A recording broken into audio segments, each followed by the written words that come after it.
Crews respond to an explosion in McChesney Park. What investigators believe caused the incident.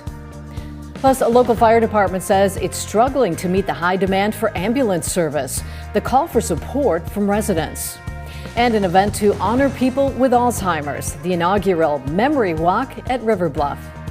Live from WTVO 17, this is Eyewitness News at 5. Good evening, I'm Mimi Murphy. Thanks for joining us.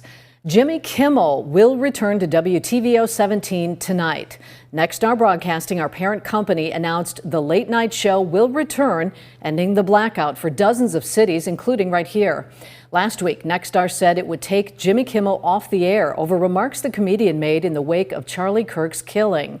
ABC then followed, pulling the show, but then returning it Tuesday night. Nexstar said it's been talking with Disney and appreciates their approach to addressing their concerns. You can read the entire statement on our website, mystateline.com. Jimmy Kimmel Live will air right here on WTVO at 10:35, following Eyewitness News at 10. Tonight at 5, the state fire marshal is called to investigate a car explosion in McChesney Park. Fire crews were dispatched to Hackberry Lane just before 2 this afternoon. Officials say a car was fully engulfed in flames after a gas can inside the SUV exploded. The blast blew the doors off the vehicle. A male victim was taken to the hospital for burns. Cleanup will be done by the EPA. The incident is still under investigation. Students and staff at Loves Park Elementary were forced to evacuate this morning. Fire crews responded to the school's fire alarm shortly after 10. The school says a mechanical issue with the machine on the roof caused the smoke and triggered the alarm. There was no fire, but 2 classrooms had to relocate while the rooms aired out. A local fire department says it's struggling to handle increased demand of ambulance services. Now, North Park Fire is asking the public for support ahead of a referendum. Eyewitness News reporter Blake Dietz sat down with the North Park deputy chief to learn more. And Blake, what can you tell us?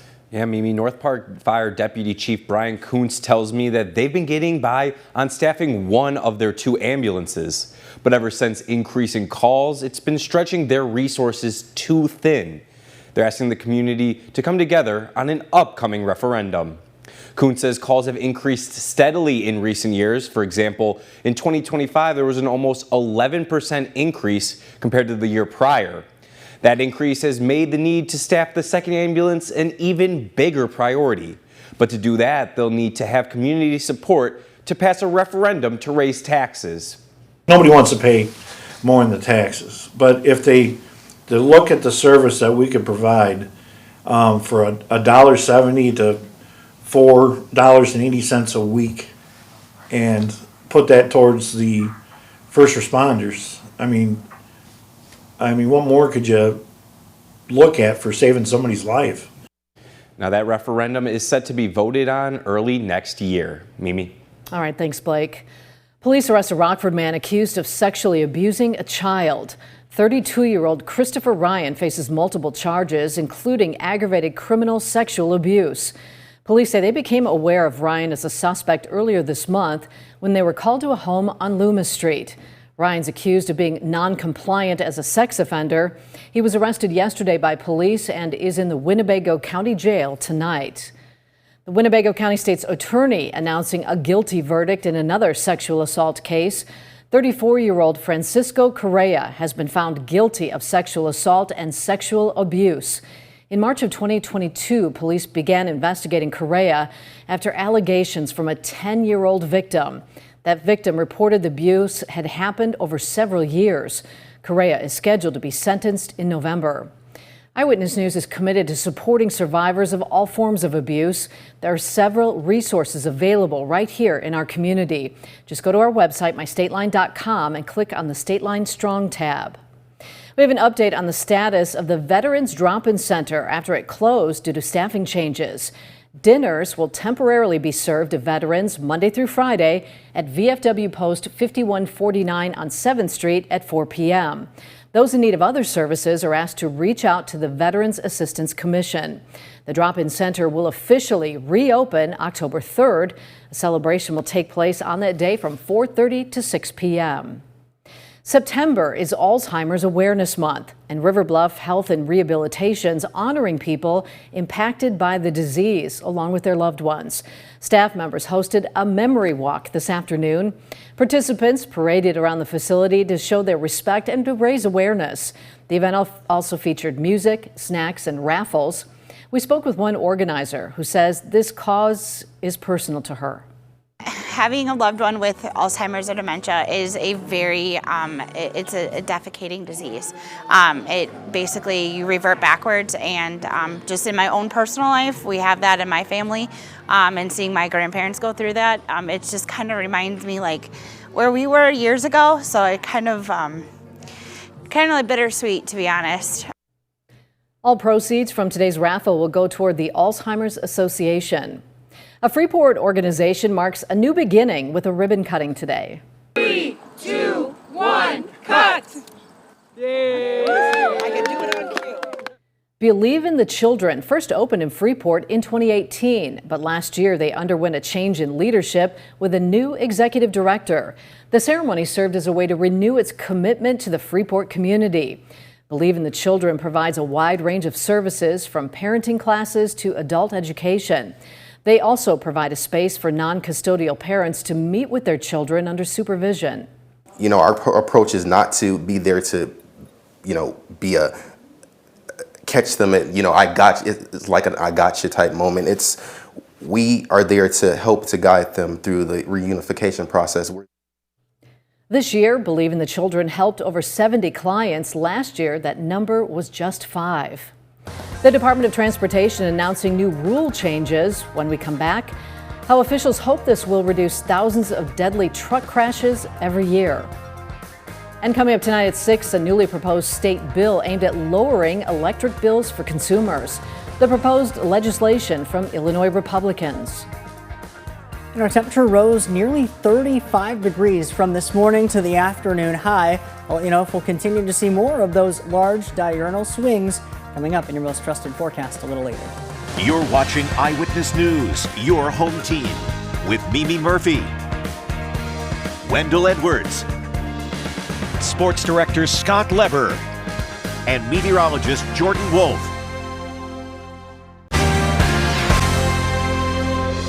The Department of Transportation says Americans die in about 6,000 crashes with large trucks and buses every year. Transportation Secretary Sean Duffy announced new rule changes to try and make the roads safer. Vinay Simlot explains. The Department of Transportation says states aren't doing enough to keep the roads safe. It is a national emergency that requires action right now. Secretary Sean Duffy pointed to recent incidents, including a truck crash in Florida. The Department of Homeland Security says the driver is in the U.S. illegally. He's accused of making an illegal U-turn, hitting a minivan, and killing 3 people. And in Texas, an 18-vehicle pileup killed 5 people and injured 11 others. Secretary Duffy says the truck driver had a non-domicile license, usually used by people who aren't U.S. citizens. In each of these tragedies, the drivers were non-domiciled. He says states aren't doing enough to make sure truck drivers fulfill the legal requirements to get a commercial license. States are failing to follow even the most basic procedures. He announced new restrictions on the non-domicile licenses and is forcing states to verify an applicant's immigration status. It happens to too many families like mine. Tammy Friedrich is a volunteer and the president of the Truck Safety Coalition. She says she started fighting for more safety after her sister and family died in a truck crash. My nephew was 9 at the time. My niece was 17. She'd be married. She'd have kids. He would be married. He would have kids probably. The Truck Safety Coalition says it supports the new rules because the consequences are unacceptable. And an industry group, the American Trucking Association, says in a statement the changes are welcome and necessary. In Washington, I'm Vinay Simlot. Well, it doesn't feel much like late September outside. It was hot today. When we come back, Jordan lets us know what we can expect for the weekend. It's coming up in his full forecast next.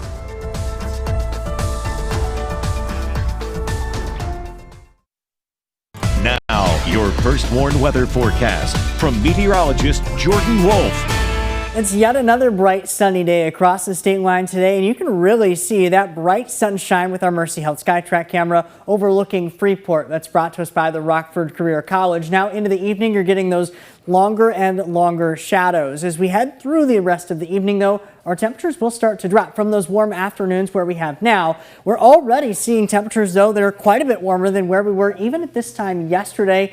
Some spots even by a margin of nearly 10 degrees. We are 8 degrees warmer in Rockford, Rochelle, and DeKalb than we were this time yesterday. 9-degree difference in Janesville and in Monroe. That has placed those afternoon highs well into the 80s, even reaching the mid and upper 80s in a few spots. We're now at 85 in Rockford, 86 in Freeport, 87 in Dixon, 86 in Sterling, 83 out in DeKalb. Our weather watcher Terry in Genoa reporting a temperature of 85 degrees. A dew point only 59, a westerly wind at about 6 miles per hour. Weather watcher Jean in DeKalb reporting a temperature of 83 degrees, humidity only 37%, and also a light wind, only 7 miles per hour. That will lead to very pleasant football conditions here this evening for any of those Friday night football games. Our temperatures will start out in the upper 70s, and as we drop through the rest of the evening, we'll see those numbers fall to the low 70s. A beautiful evening, but underneath this clear sky, we will see those temperatures cool off a little bit on the quicker side. Now that,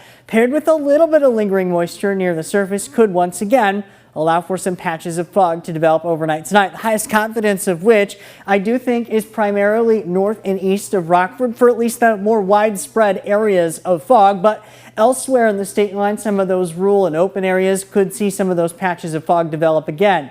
The highest confidence on that fog north and east of Rockford, we could see visibility possibly down to, if not below, a mile in some spots. Likely not widespread for everyone, but we will see at least that potential for some patches of fog come to fruition again tonight.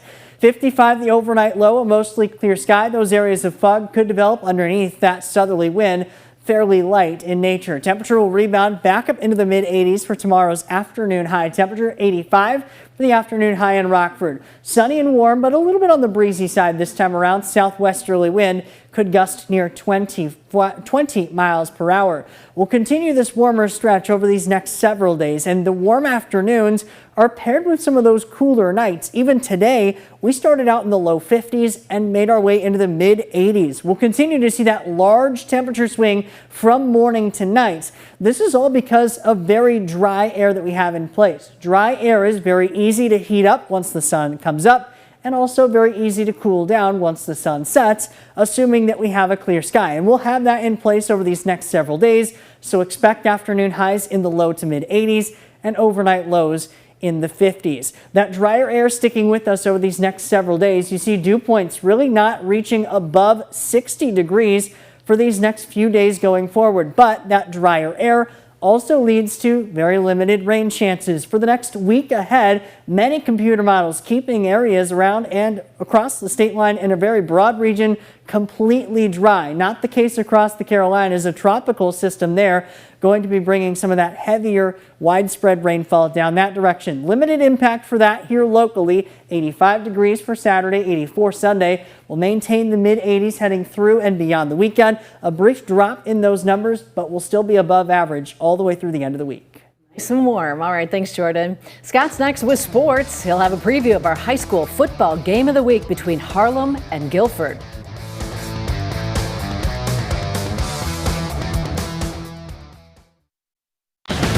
Now sports with sports director Scott Lever.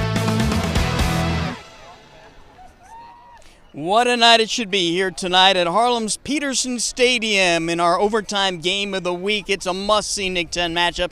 The Harlem Huskies against the Guilford Vikings. Harlem comes into the game with a record of 4-0. Guilford is 3-1. And let me tell you, there is a lot of Division I talent on these two football teams. First, let's focus on Harlem. The Huskies defense has not given up more than 8 points in its games so far this season. The Huskies defense didn't give up any points to Hononegah a couple weeks ago. They have a terrific sophomore quarterback in Braxton Fawcett, and he is surrounded by big play weapons. Jackson Cook and LeBron McClellan at receiver, and Dwayne Broom at running back. I asked Guilford coach Anthony Capriotti this week about the challenge of trying to stop this Harlem attack. Yeah, they do a great job of staying balanced within their pass strength and their run strength. And they have when they're stalling, they're one big play away. And we found out week 1 against North a couple big plays, look what happens. So, yeah, it'll be stressing our secondary to stay, eyes disciplined on what their assignment is. We're going to have to make sure we attack the shoulder in the run game defensively. Of course, Guilford has its own set of weapons on offense. Messiah Tilson and Jordan Lopez at receiver, Big Keyshawn Taylor at tight end, and strong running back Chris Porter, and just the right guy to get them the football, and third-year starting quarterback Grayson Weber. I asked Harlem coach Jim Morrow what about Weber impresses him. He makes a lot of good decisions, pre-snap and post-snap, and it seems like the receivers and he are on, great wavelength in regards to their communication and knowing where the ball's going. So he sees the field really well. He kind of seems to understand defenses really well. There will be 3 other games tonight in the Nick 10. Boylan at Belvedere, Freeport at Hononegah, and Auburn at East. Other key games tonight include Dixon at Oregon, EPC at DuPac, Galena at Forston, and LaSalle Peru at Rochelle. We will have the highlights tonight on Overtime. Now we have a schedule change. Overtime is moving back to Fox 39. It'll be shown immediately after the college football game on Fox between TCU and Arizona State. So we should be on around 11:30 tonight. At Wrigley Field today, the Cubs were playing long ball against the Cardinals. They mashed 4 home runs, the biggest blow this 7th inning grand slam by Seiya Suzuki, his 30th home run. Pete Crow Armstrong also hit his 30th, and the Cubs defeated the Cardinals 12-1. That's sports from Harlem. We'll be right back. And before we go, we want to do a quick shout out to a decades-long member of our home team. Our sports director, Scott Leber, has been with us for 36 years. Today's his anniversary, reporting for WTVO all the way from 1989 until today. Scott has tirelessly covered local and high school sports in the Rockford area. We thank him for all his hard work, Scott, and don't forget to watch his high school football coverage tonight on Overtime over on Fox 39. And he was at his live shot, so he's not even here for us to talk to him. I know. It would be like, congratulations, Scott. But you know what? Yeah. Candace and I both say that, the good weather, that's our gift to him. Oh, how nice. The nice weather this evening. Not any problems for those Friday night football games. A clear sky, the first one interactive radar. We will drop down to the 50s, some patchy fog after midnight. We stick with the 80s all the way through early next week. Thanks, Jordan. We'll see you at 6.